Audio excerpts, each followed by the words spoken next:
حضرت کے ایک عمل سے بہت پیار ہے، مکافات عمل۔ سکون سا آ جاتا ہے یہ لفظ سن کر کہ جیسا کرے گا ویسا بھرے گا۔ سجدے کی توفیق ملنا بھی رب کی نعمتوں میں سے ایک بہترین نعمت ہے۔ جن سے یہ توفیق چھن جاتی ہے پھر نہ وہ دنیا کے رہتے ہیں نہ ہی دین کے۔ مایوس وہ ہوتا ہے جو اللہ پہ یقین نہیں رکھتا، اور محروم وہ ہوتا ہے جو اللہ کی نعمتوں کا شکر ادا نہیں کرتا۔ قرآن پڑھا کرو، بے شک میرے رب نے اس میں ہر مسئلے کا حل رکھا ہے۔ جو شخص سجدوں میں روتا ہے اسے تقدیر پر رونا نہیں پڑتا۔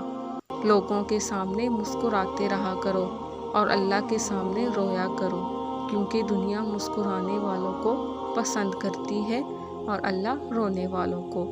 حضرت محمد صلی اللہ علیہ وآلہ وسلم نے ارشاد فرمایا، اللہ جس کے ساتھ بھلائی چاہتا ہے اسے دین کی سمجھ عطا کر دیتا ہے۔ معاف کر دینے سے انسان کی اپنی روح پاک ہو جاتی ہے، اور جو میرا رب فیصلہ کرتا ہے یقین جانو عرش سے فرش تک وہی بہترین ہوتا ہے۔ حضرت امام حسین رضی اللہ عنہ ہمیشہ سمجھوتا کرنا سیکھو، کیونکہ تمہارا تھوڑا سا جھک جانا کسی رشتے کو ہمیشہ کے لیے توڑ دینے سے بہتر ہوتا ہے۔